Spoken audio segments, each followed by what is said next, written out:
जनमानसांचे।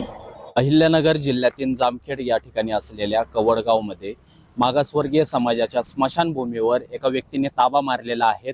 सुमारे 2 एकर अशी या समाजाची स्मशानभूमी आहे। या ठिकाणी तुम्ही पाहू शकता की जिल्हाधिकारी कार्यालयाच्या समोरच रिपब्लिकन सेनेच्या वतीने आता आमरण उपोषण सुरू करण्यात आलेलं आहे।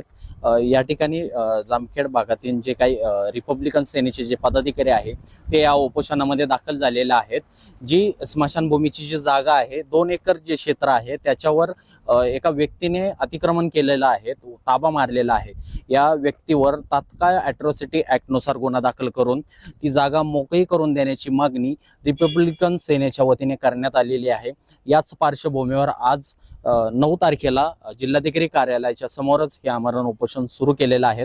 आपण या पदाधिकाऱ्यांशी संवाद करूया, जाणून घेऊया नेमकं हे प्रकरण आहे का। हे कवडगाव या ठिकाणी 1970 पासून जे मागासवर्गीय मशानभूमी त्या ठिकाणी होती आणि त्या मशानभूमीमध्ये जर कोणी त्याचं निधन झालं तर त्या मशानभूमीच्या जागेवर गावातले जे आढाव कंपनी त्या ठिकाणी त्या जागेवर मशानभूमीवर अंतिमविधी करायची। पण त्या जागेवर लागूनच शेडगे यांची जमीन त्या ठिकाणी आहे, शेगडे यांची जमीन त्या ठिकाणी आहे। पण त्यांनी काही बघितलं की या जमीन चिटकू लागून जमीन लागून असल्यामुळे त्यांनी मागासवर्गीयाच्या जमिनीवर मशानभूमीवर तिथं अतिक्रमण करून त्यांनी त्या ठिकाणी ऊस लावला आहे। म्हणजे मागासवर्गीयांच्या जमिनीवर तर अतिक्रमण करतातच, ताबा मारतातच, पण मशानभूमीची देखील जागा त्यांना पुरत नाही। म्हणून आमचे सरसेनानी आनंदराव आंबेडकर साहेब यांच्या आदेशानुसार आज दिनांक 9/4/2026 रोजी या ठिकाणी गावातले आढाव कंपनीतले काही लोक या ठिकाणी आम्ही आज या ठिकाणी उपोषण करत आहोत। आणि आमचं एवढंच म्हणणं आहे की ज्यांनी कुणी ते मशानभूमीवर अतिक्रमण ताबा केलाय याच्यावर नियमाप्रमाणे ॲट्रॉसिटी ॲक्ट प्रमाणे गुन्हा दाखल झाला पाहिजे आणि ती जागा समाजाची मशानभूमी जागा मोकळी करून समाजाच्या ताब्यात दिली पाहिजे। या संपूर्ण प्रकरणासंदर्भात जामखेड पोलीस स्टेशनला तसेच तिथे तहसीलदार असन यांच्याकडे काही पाठपुरावा वगैरे केला नाही का तुम्ही?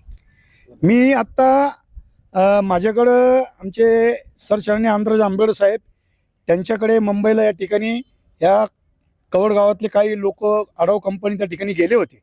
पण त्यावेळेस हे लोक गेले असताना की मला आनंदराव आंबेडकर साहेबांचा फोन आला की त्या जागेचं काय बघा आणि कलेक्टर गेल्यावर तुम्ही डायरेक्ट मला फोन लावून द्या।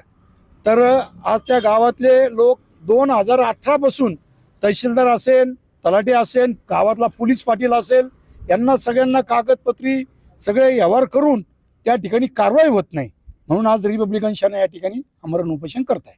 म्हणजे स्थानिक पातळीवर प्रशासकीय यंत्रणा या संपूर्ण आरोपींना पाठीशी घालतात असं वाटतं का? काय वाटतं? हो, 100%।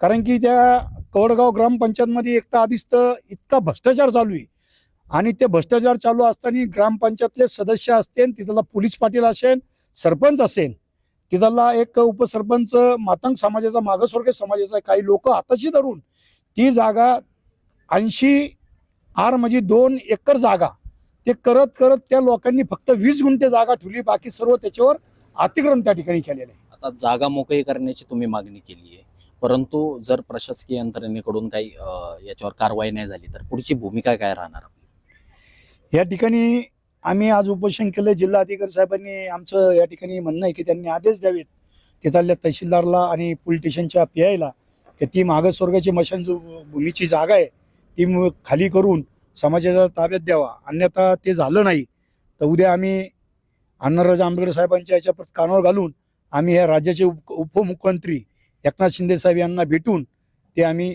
सर्व याविषयी बोलणार आहोत। अहिल्यानगर शहरातील महत्त्वपूर्ण अपडेट जाणून घेण्यासाठी नगर न्यूज 24 या YouTube चॅनलला सबस्क्राईब करा।